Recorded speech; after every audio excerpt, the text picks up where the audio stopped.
Good morning, students. Now we will start our topic number 2nd of 13th chapter. ਅੱਜ ਜੋ ਆਪਾਂ policy ਕਰਨੀ ਆ ਉਹ ਆਪਣੀ ਸੈਕਿੰਡ ਪਾਲਿਸੀ ਆ ਜਿਹਦਾ ਨਾਮ ਹੈ ਮੋਨੀਟਰੀ ਪਾਲਿਸੀ ਮੌਦਰਿਕ ਨੀਤੀ। ਆਪਾਂ ਕੱਲ ਪੜ੍ਹਿਆ ਕਿ ਆਪਣੇ ਦੇਸ਼ ਦੇ ਵਿੱਚ ਜੇਕਰ ਇੱਕ ਐਕਸੈਸ ਡਿਮਾਂਡ ਤੇ ਡੈਫੀਸ਼ੀਐਂਟ ਡਿਮਾਂਡ ਦੀ ਪ੍ਰੋਬਲਮ ਆ ਜਾਂਦੀ ਹੈ ਤਾਂ ਉਹਨੂੰ ਸੋਲਵ ਕਰਨ ਦੇ ਲਈ ਦੋ ਆਪਣੇ ਕੋਲ ਪਾਲਿਸੀਜ਼ ਹੁੰਦੀਆਂ। ਫਸਟ ਕੀ ਆ ਫਿਜ਼ੀਕਲ ਪਾਲਿਸੀ, ਜਿਹਦੇ ਬਾਰੇ ਆਪਾਂ ਸਾਰਾ ਕੁਝ ਕੱਲ ਡਿਸਕਸ ਕਰ ਚੁੱਕੇ ਹਾਂ। ਅੱਜ ਦੇ ਟੌਪਿਕ ਦੇ ਵਿੱਚ ਆਪਾਂ ਦੇਖਣਾ ਕਿ ਮੋਨੀਟਰੀ ਪਾਲਿਸੀ ਕੀ ਆ ਤੇ ਇਹਨੂੰ ਕਿੱਦਾਂ ਕੀ ਆ ਯੂਜ਼ ਕੀਤਾ ਜਾਂਦਾ ਜਦੋਂ ਆਪਣੀ ਇਕਨੋਮੀ ਦੇ ਵਿੱਚ ਐਕਸੈਸ ਤੇ ਡੈਫੀਸ਼ੀਐਂਟ ਡਿਮਾਂਡ ਦੀ ਪ੍ਰੋਬਲਮ ਆ ਜਾਂਦੀ ਹੈ। ਸੋ ਸਭ ਤੋਂ ਪਹਿਲਾਂ ਆਪਾਂ ਇਹਦੀ ਮੀਨਿੰਗ ਕਲੀਅਰ ਕਰਦੇ ਹਾਂ। ਕਹਿੰਦੇ ਦੇਖੋ the policy of government with regard to control and regulation of volume of money and credit is called monetary policy. ਤਾਂ ਕਹਿੰਦੇ ਉਹ ਵਾਲੀ ਪਾਲਿਸੀ ਆਪਣੀ ਇਕਨੋਮੀ ਦੇ ਵਿੱਚ, ਠੀਕ ਹੈ, ਜਾਂ ਗਵਰਨਮੈਂਟ ਦੀ ਉਹ ਵਾਲੀ ਪਾਲਿਸੀ ਜਿਹਦੇ ਨਾਲ ਆਪਣੀ ਇਕਨੋਮੀ ਦੇ ਵਿੱਚ ਵੋਲਿਊਮ ਆਫ ਮਨੀ ਮਤਲਬ ਮਨੀ ਸਪਲਾਈ ਐਂਡ ਕ੍ਰੈਡਿਟ ਮਤਲਬ ਉਧਾਰ ਨੂੰ ਕੀ ਕੀਤਾ ਜਾਂਦਾ, ਕੰਟਰੋਲ ਤੇ ਰੈਗੂਲੇਟ ਕੀਤਾ ਜਾਂਦਾ, ਉਹ ਪਾਲਿਸੀ ਨੂੰ ਕੀ ਬੋਲਦੇ ਆ, ਮੋਨੀਟਰੀ ਪਾਲਿਸੀ ਬੋਲਦੇ ਆ। ਤਾਂ ਤੁਸੀਂ ਯਾਦ ਕੀ ਰੱਖਣਾ ਕਿ ਮੋਨੀਟਰੀ ਪਾਲਿਸੀ ਦੇ ਵਿੱਚ ਦੇਖੋ ਪਹਿਲਾ ਵਰਡ ਕੀ ਲੱਗਿਆ ਹੋਇਆ, ਮਨੀ ਤੋਂ ਹੀ ਬਣਿਆ ਮੋਨੀਟਰੀ ਪਾਲਿਸੀ, ਠੀਕ ਹੈ। ਤਾਂ ਜੋ ਪਾਲਿਸੀ ਆਪਣੀ ਇਕਨੋਮੀ ਦੇ ਵਿੱਚ ਮਨੀ ਸਪਲਾਈ ਨੂੰ ਕੰਟਰੋਲ ਕਰਦੀ ਹੈ, ਕ੍ਰੈਡਿਟ ਨੂੰ ਉਧਾਰ ਨੂੰ ਜੋ ਪੈਸਿਆਂ ਦੇ ਰੂਪ ਦੇ ਵਿੱਚ ਹੀ ਦਿੱਤਾ ਜਾਂਦਾ ਉਹਨੂੰ ਕੰਟਰੋਲ ਤੇ ਰੈਗੂਲੇਟ ਕਰਦੀ ਆ, ਉਹ ਵਾਲੀ ਪਾਲਿਸੀ ਨੂੰ ਕੀ ਬੋਲਦੇ ਆ, ਮੋਨੀਟਰੀ ਪਾਲਿਸੀ ਬੋਲਦੇ ਆ। ਕਲੀਅਰ। ਇਸ ਤੋਂ ਅੱਗੇ ਦੇਖੋ ਕਹਿੰਦੇ ਉਹ ਨੀਤੀ ਜਿਸ ਦੇ ਅੰਤਰਗਤ ਸਰਕਾਰ ਜਾਂ ਕੇਂਦਰੀ ਬੈਂਕ, ਤਾਂ ਇਹ ਤੁਸੀਂ ਪੁਆਇੰਟ ਨੋਟ ਕਰਨਾ ਕਿ ਆਪਣੀ ਇਕਨੋਮੀ ਦੇ ਵਿੱਚ ਮਨੀ ਸਪਲਾਈ ਕੌਣ ਕਰਦਾ, ਆਪਾਂ ਨੂੰ ਪਤਾ ਵੀ ਕੇਂਦਰੀ ਬੈਂਕ ਸੈਂਟਰਲ ਬੈਂਕ ਹੁੰਦਾ ਜੋ ਉਹ ਕੀ ਆ ਆਪਣੀ ਇਕਨੋਮੀ ਦੇ ਵਿੱਚ ਮਨੀ ਦੀ ਸਪਲਾਈ ਕਰਦਾ। ਤਾਂ ਆਪਾਂ ਕਹਿ ਸਕਦੇ ਹਾਂ ਵੀ ਸਰਕਾਰ ਜਾਂ ਕੇਂਦਰੀ ਬੈਂਕ ਦੁਆਰਾ ਮੁਦਰਾ ਅਤੇ ਸਾਖ ਦੀ ਉਪਲਬਧਤਾ ਨੂੰ ਨਿਯੰਤਰਿਤ ਕੀਤਾ ਜਾਂਦਾ ਹੈ, ਉਸ ਨੂੰ ਮੌਦਰਿਕ ਨੀਤੀ ਕਿਹਾ ਜਾਂਦਾ ਹੈ, ਠੀਕ ਹੈ। ਉਹ ਵਾਲੀ ਨੀਤੀ ਜਿਹਦੇ ਵਿੱਚ ਸਰਕਾਰ ਜਾਂ ਕੇਂਦਰੀ ਬੈਂਕ ਕੋਈ ਵੀ, ਠੀਕ ਹੈ, ਮੁਦਰਾ ਨੂੰ ਤੇ ਉਧਾਰ ਨੂੰ ਮਤਲਬ ਸਾਖ ਨੂੰ ਕੀ ਆ ਨਿਯੰਤਰਿਤ ਕਰਦਾ ਵਾ, ਉਹਨੂੰ ਕੀ ਬੋਲਦੇ ਆ, ਮੌਦਰਿਕ ਨੀਤੀ ਬੋਲਦੇ ਆ। ਕਲੀਅਰ। ਤਾਂ ਇਸ ਤੋਂ ਅੱਗੇ ਆਪਾਂ ਡਿਸਕਸ ਕਰਦੇ ਹਾਂ ਕਿ instruments and methods of monetary policy. ਜਿੱਦਾਂ ਆਪਾਂ ਫਿਜ਼ੀਕਲ ਪਾਲਿਸੀ ਦੇ ਵਿੱਚ ਉਹਦੇ ਇੰਸਟਰੂਮੈਂਟਸ ਕੀਤੇ ਸੀਗੇ ਵੀ ਉਹਦੇ 4 ਇੰਸਟਰੂਮੈਂਟਸ ਨੇ, ਉੱਦਾਂ ਹੀ ਮੋਨੀਟਰੀ ਪਾਲਿਸੀ ਦੇ ਮੌਦਰਿਕ ਨੀਤੀ ਦੇ ਵੀ ਕੁਝ ਔਜ਼ਾਰ ਤੇ ਉਹਦੀਆਂ ਵਿਧੀਆਂ ਹੁੰਦੀਆਂ, ਠੀਕ ਹੈ, ਜੋ ਆਪਾਂ ਪਹਿਲਾਂ ਹੀ ਪੜ੍ਹ ਚੁੱਕੇ ਹਾਂ। ਦੇਖੋ ਕਹਿੰਦੇ the policy of central bank with the help of which it controls the credit in the economy is known as monetary policy. ਤਾਂ ਦੇਖੋ ਉਹੀ ਦੁਬਾਰਾ ਡੈਫੀਨੇਸ਼ਨ ਆ, ਕਹਿੰਦੇ ਮੋਨੀਟਰੀ ਪਾਲਿਸੀ ਕੀ ਹੁੰਦੀ ਹੈ, ਜਿਹਦੇ ਰਾਹੀਂ ਕੋਈ ਵੀ ਸੈਂਟਰਲ ਬੈਂਕ ਆਪਣੀ ਇਕਨੋਮੀ ਦੇ ਵਿੱਚ ਕ੍ਰੈਡਿਟ ਨੂੰ ਕੰਟਰੋਲ ਕਰਦੀ ਹੈ, ਮਤਲਬ ਪੈਸੇ ਨੂੰ ਸਾਖ ਨੂੰ ਕੰਟਰੋਲ ਕਰਦੀ ਹੈ, ਠੀਕ ਹੈ। ਤਾਂ ਕਹਿੰਦੇ ਉਹ ਪਾਲਿਸੀ ਦੇ ਅੰਡਰ ਜਿਹੜਾ ਸੈਂਟਰਲ ਬੈਂਕ ਆ ਉਹ ਪਾਲਿਸੀ ਨੂੰ ਯੂਜ਼ ਕਰਕੇ ਹੀ ਇਕਨੋਮਿਕ ਐਕਟੀਵਿਟੀਜ਼ ਨੂੰ ਪ੍ਰਭਾਵਿਤ ਕਰਦਾ, ਜਿੱਦਾਂ ਕਿ ਉਹ ਆਪਣੀ ਇਕਨੋਮੀ ਦੇ ਵਿੱਚ ਇਨਕਰੀਜ਼ ਔਰ ਡਿਕਰੀਜ਼, ਠੀਕ ਹੈ, ਜਾਂ ਫਿਰ ਰਿਡਕਸ਼ਨ ਕਰਦਾ ਕਈ ਦੇ ਵਿੱਚ availability and supply and the cost of credit. ਤਾਂ ਉਹ ਪੈਸੇ ਦੀ ਜਿਹੜੀ ਸਪਲਾਈ ਆ, ਉਹਦੀ ਅਵੇਲੇਬਿਲਿਟੀ ਹੈ ਜਾਂ ਉਹਦੀ ਕੋਸਟ ਆ, ਉਹਨੂੰ ਕੀ ਕਰਦਾ ਵਾ, ਵਧਾ ਸਕਦਾ ਜਾਂ ਘਟਾ ਸਕਦਾ। ਤਾਂ ਇਹ ਪਾਲਿਸੀ ਨੂੰ ਕੀ ਬੋਲਦੇ ਆ, ਮੋਨੀਟਰੀ ਪਾਲਿਸੀ ਬੋਲਦੇ ਆ, ਠੀਕ ਹੈ। ਤਾਂ ਦੇਖੋ ਕਹਿੰਦੇ these measures are also known as methods of credit control. ਤਾਂ ਕਹਿੰਦੇ ਜਿਹੜੇ ਮੈਥਡਸ ਦੇ ਨਾਲ ਆਪਣੀ ਇਕਨੋਮੀ ਦੇ ਵਿੱਚ ਮਨੀ ਨੂੰ ਕੀ ਕੀਤਾ ਜਾਂਦਾ ਵਾ, ਕੰਟਰੋਲ ਤੇ ਰੈਗੂਲੇਟ ਕੀਤਾ ਜਾਂਦਾ, ਤਾਂ ਉਹ ਪਾਲਿਸੀ ਨੂੰ ਕੀ ਬੋਲਦੇ ਆ ਆਪਾਂ, methods of credit control. Clear. ਇਸ ਤੋਂ ਅੱਗੇ ਦੇਖੋ various methods or instruments of monetary policy can be divided into 2 parts। ਤਾਂ ਮੋਨੀਟਰੀ ਪਾਲਿਸੀ ਦੇ ਜਿਹੜੇ ਇੰਸਟਰੂਮੈਂਟਸ ਆ, ਜਿਹਨੂੰ ਆਪਾਂ ਪੰਜਾਬੀ ਦੇ ਵਿੱਚ ਮੌਦਰਿਕ ਨੀਤੀ ਦੇ ਔਜ਼ਾਰ ਬੋਲਦੇ ਆ, ਉਹਨਾਂ ਨੂੰ 2 ਪਾਰਟਸ ਦੇ ਵਿੱਚ ਕੀ ਹੈ ਡਿਵਾਈਡ ਕੀਤਾ ਜਾਂਦਾ। ਫਸਟ ਉਹਨੂੰ ਕੀ ਬੋਲਦੇ ਆ, ਕੁਆਂਟੀਟੇਟਿਵ ਮੈਥਡਸ, ਜਿਹਨੂੰ general methods of credit control ਵੀ ਬੋਲਿਆ ਜਾਂਦਾ। ਸੈਕਿੰਡ ਹੈਗਾ ਕੁਆਲੀਟੇਟਿਵ ਮੈਥਡਸ, ਜਿਹਨੂੰ specific methods of credit control ਵੀ ਕਿਹਾ ਜਾਂਦਾ। ਸੋ ਦੇਖੋ ਇਹਨੂੰ ਪੰਜਾਬੀ ਦੇ ਵਿੱਚ ਗਣਨਾਤਮਕ ਤੇ ਆਮ ਵਿਧੀਆਂ ਵੀ ਬੋਲਿਆ ਜਾਂਦਾ, ਠੀਕ ਹੈ, ਤੇ ਇਹਨੂੰ ਜਿਹੜਾ ਕੁਆਲੀਟੇਟਿਵ ਆ ਉਹਨੂੰ ਗੁਣਾਤਮਕ ਅਤੇ ਖਾਸ ਵਿਧੀਆਂ ਵੀ ਬੋਲਿਆ ਜਾਂਦਾ। ਹੁਣ ਇਹਨਾਂ ਦੀ ਐਕਸਪਲੇਨੇਸ਼ਨ ਸਾਰੀ ਆਪਾਂ ਪਹਿਲਾਂ ਕਰ ਚੁੱਕੇ ਹਾਂ ਚੈਪਟਰ ਨੰਬਰ 5th ਦੇ ਵਿੱਚ, ਜਿਵੇਂ ਕਿ ਇੱਦਾਂ ਇੱਕ ਫਲੋ ਚਾਰਟ ਬਣਾਇਆ ਹੋਇਆ credit methods of credit control ਦਾ, ਜਿਹਨੂੰ ਦੋ ਪਾਰਟਸ ਵਿੱਚ ਡਿਵਾਈਡ ਕੀਤਾ ਜਾਂਦਾ। ਇੱਕ ਕੁਆਂਟੀਟੇਟਿਵ ਮੈਥਡਸ ਦਿੱਤੇ ਹੋਏ ਆ ਤੇ ਦੂਸਰੀ ਸਾਈਡ ਤੇ ਕੁਆਲੀਟੇਟਿਵਸ ਮੈਥਡ ਦਿੱਤੇ ਹੋਏ ਆ। ਠੀਕ ਹੈ, ਤਾਂ ਕੁਆਂਟੀਟੇਟਿਵ ਮੈਥਡ ਦੇ ਵਿੱਚ ਦੇਖੋ ਬੈਂਕ ਰੇਟ ਤੇ ਰੈਪੋ ਰੇਟ ਆ ਜਾਂਦਾ, ਅੱਗੇ ਓਪਨ ਮਾਰਕੀਟ ਓਪਰੇਸ਼ਨਸ ਆ ਜਾਂਦਾ। ਠੀਕ ਹੈ, ਅੱਗੇ ਮਿਨੀਮਮ ਰਿਜ਼ਰਵ ਰੇਸ਼ੋ ਜਿਹਨੂੰ ਆਪਾਂ CRR ਬੋਲਦੇ ਆ, ਅੱਗੇ ਲਿਕੁਇਡਿਟੀ ਰੇਸ਼ੋ ਜਿਹਨੂੰ ਆਪਾਂ SLR ਬੋਲਦੇ ਆ। ਇਹਨਾਂ ਨੂੰ ਆਪਾਂ ਪੂਰੀ ਤਰ੍ਹਾਂ ਪੜ੍ਹ ਚੁੱਕੇ ਆ। ਇਸ ਤੋਂ ਅੱਗੇ ਦੇਖੋ ਕਹਿੰਦੇ ਜਿਹੜੀਆਂ ਕੁਆਲੀਟੇਟਿਵ ਮੈਥਡਸ ਆ ਉਹਦੇ ਵਿੱਚ ਚੇਂਜ ਇਨ ਮਾਰਜਿਨ ਰਿਕੁਆਇਰਮੈਂਟਸ ਆ ਗਿਆ, ਰਾਸ਼ਨਿੰਗ ਆਫ ਕ੍ਰੈਡਿਟ ਆ ਗਿਆ, ਰੈਗੂਲੇਸ਼ਨ ਆਫ ਕੰਜ਼ਿਊਮਰ ਕ੍ਰੈਡਿਟ, ਇਸ ਤੋਂ ਬਿਨਾਂ ਡਾਇਰੈਕਟ ਐਕਸ਼ਨ, ਮੋਰਲ ਸੁਆਜ਼ਨ ਤੇ ਪਬਲਿਸਿਟੀ। ਇਹ ਸਾਰੇ ਮੈਥਡਸ ਕਿਹਦੇ ਆ? ਕੁਆਲੀਟੇਟਿਵ ਮੈਥਡਸ ਨੇ। ਹੁਣ ਇਹਨਾਂ ਮੈਥਡਸ ਨੂੰ ਯੂਜ਼ ਕਰਕੇ ਕੁਆਲੀਟੇਟਿਵ ਤੇ ਕੁਆਂਟੀਟੇਟਿਵ ਮੈਥਡ ਨੂੰ ਯੂਜ਼ ਕਰਕੇ ਹੁਣ ਆਪਾਂ ਦੇਖਣਾ ਵਾ ਵੀ ਇਹ ਮੋਨੀਟਰੀ ਪਾਲਿਸੀ ਨੂੰ ਆਪਾਂ ਯੂਜ਼ ਕਰਕੇ ਕਿੱਦਾਂ ਆਪਣੇ ਦੇਸ਼ ਦੇ ਵਿੱਚ ਜੇ ਆਪਣੀ ਇਕੋਨਮੀ ਦੇ ਵਿੱਚ ਐਕਸੈਸ ਡਿਮਾਂਡ ਆ ਜਾਂ ਡੈਫੀਸ਼ੀਐਂਟ ਡਿਮਾਂਡ ਆ ਉਹਨੂੰ ਕੰਟਰੋਲ ਕਰ ਸਕਦੇ ਆ। ਕਲੀਅਰ? ਤਾਂ ਸਭ ਤੋਂ ਪਹਿਲਾਂ ਆਪਾਂ ਡਿਸਕਸ ਕਰਦੇ ਹਾਂ ਕਿ ਮੋਨੀਟਰੀ ਪਾਲਿਸੀ ਨੂੰ ਯੂਜ਼ ਕਰਕੇ ਆਪਾਂ ਜੇ ਆਪਣੀ ਇਕੋਨਮੀ ਦੇ ਵਿੱਚ ਡੈਫੀਸ਼ੀਐਂਟ ਡਿਮਾਂਡ ਆ, ਠੀਕ ਹੈ, ਵੀ ਆਪ ਡੈਫੀਸ਼ੀਐਂਟ ਡਿਮਾਂਡ ਮਤਲਬ AD ਕੀ ਹੈ? ਘੱਟ ਹੈ। ਠੀਕ ਹੈ, ਕਿਹਦੇ ਨਾਲੋਂ? AS ਦੇ ਨਾਲੋਂ, ਐਗਰੀਗੇਟ ਸਪਲਾਈ ਦੇ ਨਾਲੋਂ। ਤਾਂ ਉਹ ਸਿਚੁਏਸ਼ਨ ਦੇ ਵਿੱਚ ਆਪਾਂ ਕਿੱਦਾਂ ਕੀ ਆ ਉਹਨੂੰ ਐਗਰੀਗੇਟ ਡਿਮਾਂਡ ਜੋ ਘਟੀ ਹੋਈ ਆ ਉਹਨੂੰ ਵਧਾ ਸਕਦੇ ਹਾਂ। ਫਸਟ ਕੀ ਆ? ਜੋ ਬੈਂਕ ਰੇਟ ਹੈ, ਬੈਂਕ ਰੇਟ ਉਹ ਰੇਟ ਹੁੰਦਾ ਜਿਹਦੇ ਤੇ ਕਮਰਸ਼ੀਅਲ ਬੈਂਕਸ RBI ਤੋਂ ਆਪਾਂ ਕਹਿ ਸਕਦੇ ਹਾਂ ਵੀ ਲੋਨ ਲੈਂਦੇ ਆ। ਠੀਕ ਹੈ, ਉਹ ਵਾਲੇ ਰੇਟ ਨੂੰ ਕਿਹਾ ਜਾਂਦਾ। ਕਹਿੰਦੇ ਜੇ RBI ਉਹਨਾਂ ਨੂੰ ਉਹ ਵਾਲਾ ਬੈਂਕ ਰੇਟ ਘੱਟ ਕਰੂਗਾ, ਮਤਲਬ ਉਹਨਾਂ ਦੇ ਵਿੱਚ ਕੀ ਆ ਉਹੀ ਬੈਂਕ ਰੇਟ ਦੇ ਵਿੱਚ ਰਿਡਕਸ਼ਨ ਕਰੂਗਾ, ਤਾਂ ਅਫਕੋਰਸ ਉਹਨਾਂ ਨੂੰ ਸਸਤੇ ਕਮਰਸ਼ੀਅਲ ਬੈਂਕਸ ਨੂੰ ਸਸਤਾ ਪੈਸਾ ਮਿਲੂਗਾ ਤੇ ਉਹ ਅੱਗੇ ਵੀ ਕੀ ਆ ਸਸਤਾ ਲੋਕਾਂ ਨੂੰ ਪੈਸਾ ਪ੍ਰੋਵਾਈਡ ਕਰਨਗੇ। ਇਸ ਤਰ੍ਹਾਂ ਕੀ ਆ ਜਿਹੜਾ ਬੈਂਕ ਰੇਟ ਦੇ ਵਿੱਚ ਫਸਟ ਕੀ ਆ ਰਿਡਕਸ਼ਨ ਕਰਨ ਦੇ ਨਾਲ ਕੀ ਆ ਲੋਕ ਉਧਾਰ ਲੈਣ ਦੇ ਲਈ ਜਾਂ ਆਪਾਂ ਕਹਿ ਸਕਦੇ ਹਾਂ ਵੀ ਕਮਰਸ਼ੀਅਲ ਬੈਂਕ ਜ਼ਿਆਦਾ ਤੋਂ ਜ਼ਿਆਦਾ ਲੋਕਾਂ ਨੂੰ ਕੀ ਆ ਬੋਰਿੰਗਸ ਦੇਣਗੀਆਂ, ਮਤਲਬ ਪੈਸੇ ਦੇਣਗੇ, ਜਿਹਦੇ ਨਾਲ ਲੋਕਾਂ ਕੋਲ ਪੈਸਾ ਜ਼ਿਆਦਾ ਆ ਜਾਊਗਾ ਤੇ ਉਹਦੇ ਨਾਲ ਕੀ ਆ ਉਹ ਐਗਰੀਗੇਟ ਡਿਮਾਂਡ ਕੀ ਆ ਵੱਧ ਜੂਗੀ। ਇਸ ਤੋਂ ਅੱਗੇ ਆਪਾਂ ਪੁਆਇੰਟ ਅਗਲਾ ਡਿਸਕਸ ਕਰਦੇ ਹਾਂ। ਆਪਾਂ ਪੜ੍ਹਿਆ ਸੀਗਾ ਓਪਨ ਮਾਰਕੀਟ ਓਪਰੇਸ਼ਨ। ਉਹਦੇ ਵਿੱਚ ਕੀ ਹੁੰਦਾ?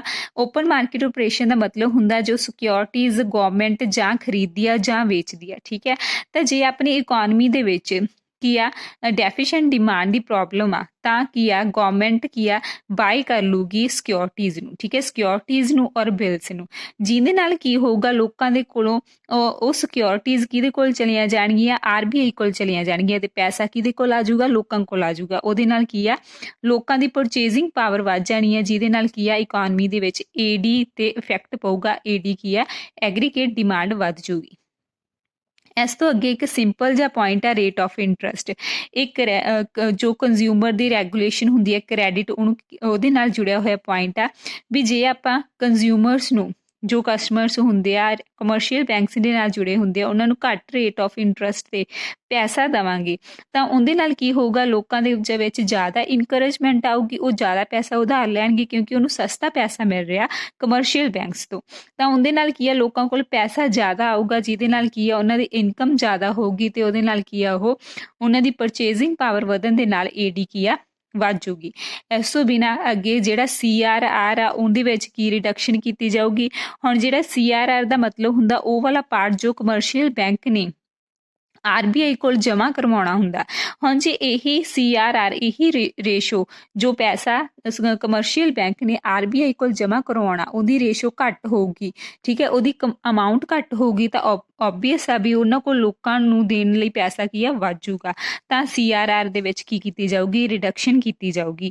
ਜੋ SLR ਆ, ਠੀਕ ਹੈ, ਜੋ ਆਪਦੇ ਕੋਲ ਹੀ ਮੇਨਟੇਨ ਕਰਕੇ ਰੱਖਣਾ ਹੁੰਦਾ ਉਹਨਾਂ ਨੇ, ਠੀਕ ਹੈ, ਤਾਂ ਉਹਦੇ ਵਿੱਚ ਵੀ ਜੇ ਰਿਡਕਸ਼ਨ ਕੀਤੀ ਜਾਊਗੀ ਤਾਂ ਲੋਕਾਂ ਨੂੰ ਦੇਣ ਲਈ ਪੈਸਾ ਉਹਨਾਂ ਕੋਲ ਵੱਧ ਹੋਊਗਾ ਕਮਰਸ਼ੀਅਲ ਬੈਂਕਸ ਕੋਲ, ਤਾਂ ਲੋਕਾਂ ਦੇ ਕੋਲ ਪੈਸਾ ਜ਼ਿਆਦਾ ਜਾਊਗਾ, ਉਹ ਇਨਕਰੇਜ ਹੋਣਗੇ ਜ਼ਿਆਦਾ ਤੋਂ ਜ਼ਿਆਦਾ ਕੀ ਆ ਡਿਮਾਂਡ ਕਰਨ ਦੇ ਲਈ। ਇਸ ਤੋਂ ਅੱਗੇ ਕੀ ਆ margin requirements by the banks should be reduce. ਜੋ ਕੀ ਆ ਮਾਰਜਿਨ ਰਿਕੁਆਇਰਮੈਂਟਸ ਦਾ ਮਤਲਬ ਹੁੰਦਾ ਵੀ ਉਹ ਰਿਕੁਆਇਰਮੈਂਟਸ, ਠੀਕ ਹੈ, ਜਿਨ੍ਹਾਂ ਤੇ ਬੈਂਕ ਨੇ ਸਿਕਿਉਰਿਟੀ ਜਮ੍ਹਾਂ ਕਰਕੇ ਲੋਨ ਦੇਣਾ ਹੁੰਦਾ ਤਾਂ ਉਹ ਸਿਕਿਉਰਿਟੀ ਦੀ ਅਮਾਊਂਟ ਕੀ ਆ ਘੱਟ ਕਰਨਗੇ, ਜਿਹਦੇ ਨਾਲ ਕੀ ਆ ਲੋਕਾਂ ਕੋਲ ਜ਼ਿਆਦਾ ਲੋਨ ਚਲਿਆ ਜਾਵੇਗਾ, ਜਿਹਦੇ ਨਾਲ ਕੀ ਹੋਊਗਾ ਕਿ ਅੱਗੇ ਉਹ ਇਨਵੈਸਟਮੈਂਟ ਜ਼ਿਆਦਾ ਕਰਨਗੇ ਜਾਂ ਆਪਾਂ ਕਹਿ ਸਕਦੇ ਹਾਂ ਉਹਨਾਂ ਦੀ ਇਨਕਮ ਵੱਧ ਜੂਗੀ, ਜਿਹਦੇ ਨਾਲ ਉਹਨਾਂ ਨੇ ਡਿਮਾਂਡ ਨੂੰ ਵਧਾ ਦੇਣਾ। ਇਸ ਤੋਂ ਅੱਗੇ ਦੇਖੋ ਲਾਸਟ ਪੁਆਇੰਟ ਕੀ ਆ The central bank should advise the commercial banks to be liberal in the lending। ਤਾਂ ਅੱਗੇ ਦੇਖੋ ਸੈਂਟਰਲ ਬੈਂਕ ਮੋਨੀਟਰੀ ਪਾਲਿਸੀ ਦੇ ਵਿੱਚ ਕਮਰਸ਼ੀਅਲ ਬੈਂਕਸ ਨੂੰ ਕੀ ਆ ਇਹ ਐਡਵਾਈਸ ਦੇ ਸਕਦਾ ਵੀ ਤੁਸੀਂ ਸੌਖੇ ਲੋਕਾਂ ਨੂੰ ਲੋਨ ਪ੍ਰੋਵਾਈਡ ਦਿਓ, ਮਤਲਬ ਜ਼ਿਆਦਾ ਤੁਹਾਨੂੰ ਫਾਰਮੈਲਿਟੀਜ਼ ਕਰਨ ਦੀ ਲੋੜ ਨਹੀਂ। ਜੇ ਕਿਸੇ ਨੂੰ ਲੋਨ ਆਪਾਂ ਪ੍ਰੋਵਾਈਡ ਕਰਨਾ ਤਾਂ ਉਹਨੂੰ ਜਲਦੀ ਲੋਨ ਕੀ ਆ ਲਿਬਰਲ ਮਤਲਬ ਉਧਾਰਵਾਦੀ ਸੋਚ ਅਪਣਾ ਕੇ ਸਾਰਿਆਂ ਨੂੰ ਇਕੁਅਲ ਮੰਨ ਕੇ ਮਤਲਬ ਜਿੰਨਾ ਉਹਨਾਂ ਨੂੰ ਲੋਨ ਚਾਹੀਦਾ ਉਹਨਾਂ ਦੇ ਦੇਵੇ। ਠੀਕ ਹੈ, ਮਤਲਬ ਸੌਖਾ ਲੋਨ ਜੇ ਲੋਕਾਂ ਨੂੰ ਮਿਲੂਗਾ ਤਾਂ ਅਫਕੋਰਸ ਉਹਨਾਂ ਦੀ ਏਡੀ ਦੇ ਉੱਤੇ ਫਰਕ ਪਊਗਾ, ਏਡੀ ਉਹਨਾਂ ਦੀ ਵੱਧ ਜੂਗੀ। ਕਲੀਅਰ। ਸੋ ਇਨ ਲਾਸਟ ਆਪਾਂ ਕੀ ਕਹਿ ਸਕਦੇ ਹਾਂ ਕਿ ਗਵਰਨਮੈਂਟ ਨੂੰ ਇਹੋ ਜਿਹੀ ਸਿਚੁਏਸ਼ਨ ਦੇ ਵਿੱਚ ਜੇ ਆਪਣੀ ਇਕੋਨਮੀ ਦੇ ਵਿੱਚ ਡੈਫੀਸ਼ੀਐਂਟ ਡਿਮਾਂਡ ਆ ਤਾਂ ਉਹਨੂੰ ਚੀਪ ਮੋਨੀਟਰੀ ਪਾਲਿਸੀ ਨੂੰ ਅਪਣਾਉਣਾ ਚਾਹੀਦਾ। ਠੀਕ ਹੈ, ਚੀਪ ਮੋਨੀਟਰੀ ਪਾਲਿਸੀ ਉਹ ਵਾਲੀ ਪਾਲਿਸੀ ਹੁੰਦੀ ਹੈ ਜਾਂ ਚੀਪ ਮਨੀ ਪਾਲਿਸੀ ਉਹ ਵਾਲੀ ਪ੍ਰੋਬਲਮ ਹੁੰਦੀ ਹੈ ਜਿਹੜੀ ਆਪਣੀ ਇਕੋਨਮੀ ਦੇ ਵਿੱਚ ਕਿਹਨੂੰ ਕੰਟਰੋਲ ਕਰਦੀ ਹੈ, ਡੀਫਲੇਸ਼ਨ ਨੂੰ ਕੰਟਰੋਲ ਕਰਦੀ ਹੈ। ਠੀਕ ਹੈ, ਡੀਫਲੇਸ਼ਨ ਜਦੋਂ ਕੰਟਰੋਲ ਹੋ ਜਾਂਦੀ ਹੈ ਤਾਂ ਉਹਦੇ ਨਾਲ ਅਫਕੋਰਸ ਕੀ ਆ ਡੈਫੀਸ਼ੀਐਂਟ ਡਿਮਾਂਡ ਦੀ ਪ੍ਰੋਬਲਮ ਵੀ ਕੀ ਆ ਹੈਂਡਲ ਹੋ ਜਾਂਦੀ ਹੈ। ਤਾਂ ਇਸ ਤੋਂ ਅੱਗੇ ਆ ਦੇਖੋ monetary policy and excess demand ਔਰ ਇਨਫਲੇਸ਼ਨਰੀ ਗੈਪ। ਇਸ ਤੋਂ ਅੱਗੇ ਦੇਖੋ ਅਗਲੀ ਜਿਹੜੀ ਪ੍ਰੋਬਲਮ ਸੀਗੀ ਆਪਣੀ ਐਕਸੈਸ ਡਿਮਾਂਡ ਦੀ। ਠੀਕ ਹੈ, ਉਹਨੂੰ ਆਪਾਂ ਕਿੱਦਾਂ ਕੰਟਰੋਲ ਕਰ ਸਕਦੇ ਹਾਂ ਯੂਜ਼ ਕਰਕੇ ਮੋਨੀਟਰੀ ਪਾਲਿਸੀ ਨੂੰ। ਫਸਟ ਕੀ ਆ ਜੇ ਇਸ ਸਾਰੇ ਪੁਆਇੰਟਸ ਆਪਾਂ ਕੀ ਆ ਉਲਟ ਕਰ ਦੇਣੇ ਆ। ਜੇ ਉਹਦੇ ਵਿੱਚ ਬੈਂਕ ਰੇਟ ਵਧਾਇਆ ਸੀ ਤਾਂ ਇਹਦੇ ਵਿੱਚ ਆਪਾਂ ਬੈਂਕ ਰੇਟ ਕੀ ਆ ਇਨਕਰੀਜ਼ ਕਰ ਦਾਂਗੇ, ਜਿਹਦੇ ਕਰਕੇ ਕੀ ਆ ਡਿਸਕਰੇਜਮੈਂਟ ਹੋਊਗੀ ਬੋਰਿੰਗਸ ਨੂੰ। ਠੀਕ ਹੈ, ਤਾਂ ਘੱਟ ਬੋਰਿੰਗਸ ਮਤਲਬ ਲੋਕਾਂ ਨੂੰ ਘੱਟ ਪੈਸਾ ਮਿਲੂਗਾ ਤਾਂ ਹੀ ਉਹਨਾਂ ਦੀ ਕੀ ਆ ਐਕਸੈਸ ਡਿਮਾਂਡ ਜਿਹੜੀ ਵਧੀ ਹੋਈ ਆ ਉਹ ਘੱਟ ਜੂਗੀ।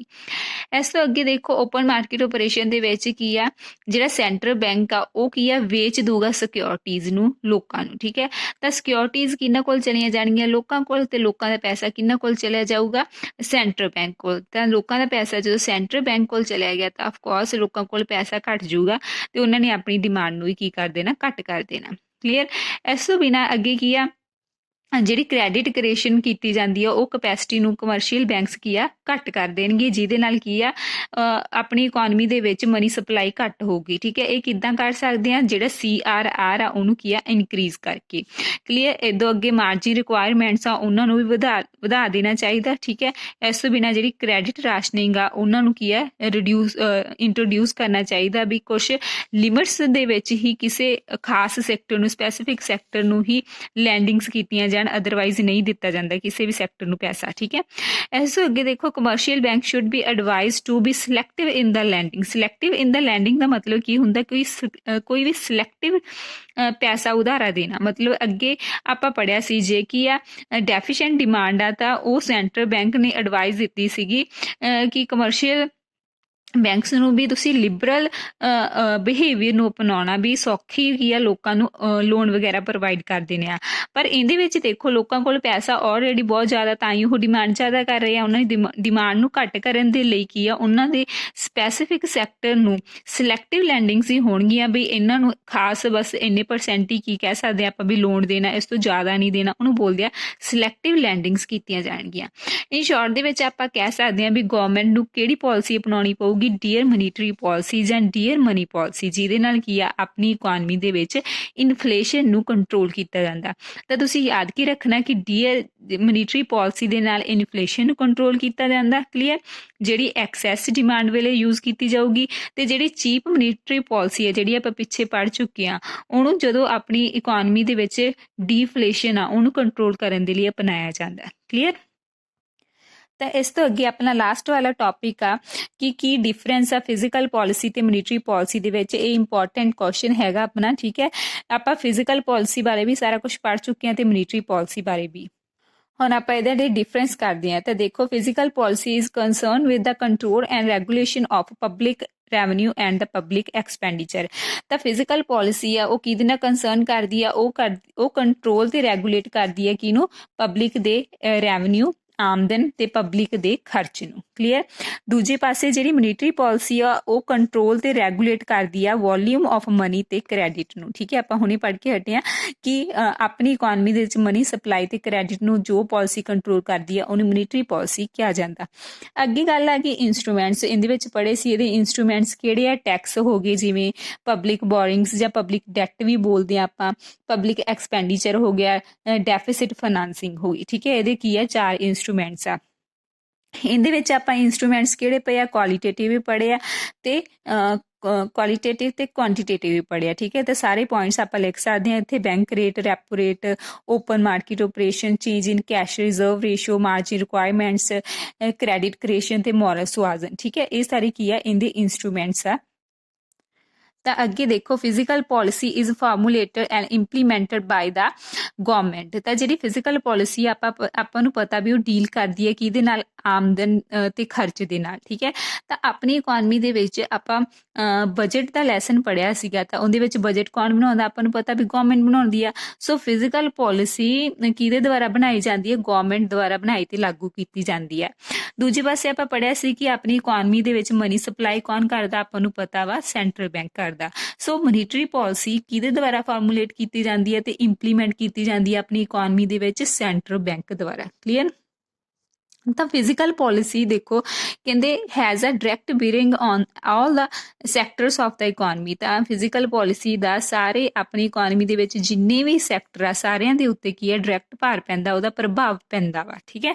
ਤੇ ਜਿਹੜੀ ਮੋਨੀਟਰੀ ਪਾਲਿਸੀ ਆ ਉਹਦਾ ਸਿਰਫ ਕੀ ਹੈ, ਸਭ ਤੋਂ ਜ਼ਿਆਦਾ ਆਪਾਂ ਕਹਿ ਸਕਦੇ ਹਾਂ ਓਨਲੀ ਪ੍ਰੋਡਕਸ਼ਨ ਸੈਕਟਰ ਦੇ ਉੱਪਰ ਹੀ ਕੀ ਆ, ਜ਼ਿਆਦਾ ਇਫੈਕਟ ਪੈਂਦਾ, ਪ੍ਰਭਾਵ ਪੈਂਦਾ।